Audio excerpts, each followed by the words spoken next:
Hola, mi nombre es Cristian. Y la pregunta de este vídeo me gustaría preguntarte a ti que estás viendo en este vídeo, que te felicito y te doy un saludo, es la siguiente. ¿Crees que hay algo que no se pueda conseguir en este mundo, en este momento, en este día?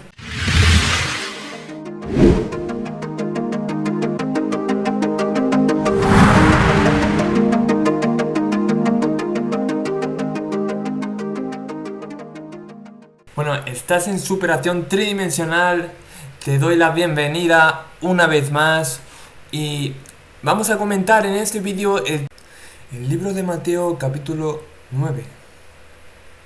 Antes de comenzar con los primeros versículos de este fantástico y fabuloso capítulo, que una vez más te animo a que te tomes tiempo y puedas abrir la Biblia en tu casa ahora en este momento, dedicar tiempo con Dios y dedicar tiempo a tu crecimiento espiritual. Quiero que pauses el vídeo en este momento y hagas una oración.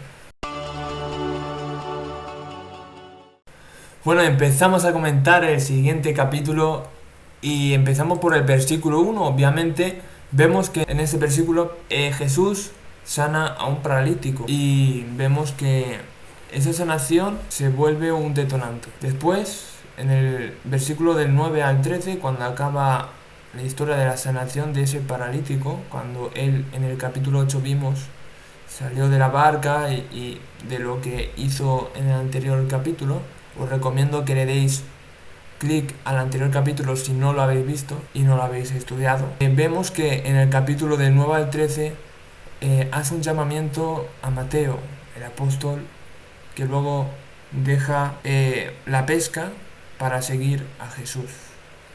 Vemos que luego tiene varias conversaciones o diferencia de pareceres con los fariseos de esa época. Esto acaba en el versículo 13. Después, en el versículo del 14 al 17, se hace la pregunta sobre el ayuno. Y obviamente Jesús contesta a sus discípulos y a los fariseos de esa época. Contesta a las personas que le preguntaron sobre el ayuno. Te recomiendo que lo leas porque no tiene ningún desperdicio la lección que da Jesús en estos versículos del 9 al 17. Después, la hija de Jairo y la mujer que tocó el manto de Jesús. Esto es lo que se redacta del versículo 18 al 26. Después, 2 ciegos reciben la vista por Jesús, por milagro y por gracia, por poder de nuestro Dios. Se encuentra en el versículo 27 al 31. Después vemos que este capítulo no nos deja sino de asombrarnos y de deleitarnos con las verdades y magnificencias de la palabra. Vemos que cómo Dios hace que sana a un mudo y este mudo lo disipa, lo empieza a publicar. Cómo puede hablar después de tantos años sin voz. Después nos dejan una enseñanza de que la mies es mucha, pero poco los obreros. Amigo, hermano, tú que estás al otro lado de la pantalla, acabamos en el versículo 38 de este capítulo 9, y te quiero dar un mensaje, te quiero dar un versículo para que lo recuerdes en este día y lo puedas leer. Por lo menos di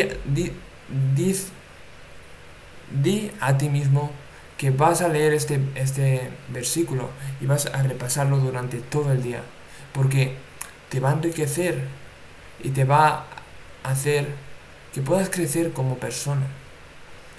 Dice así: id pues y aprended lo que significa misericordia quiero y no sacrificio, porque no he venido a llamar a justos, sino a pecadores al arrepentimiento.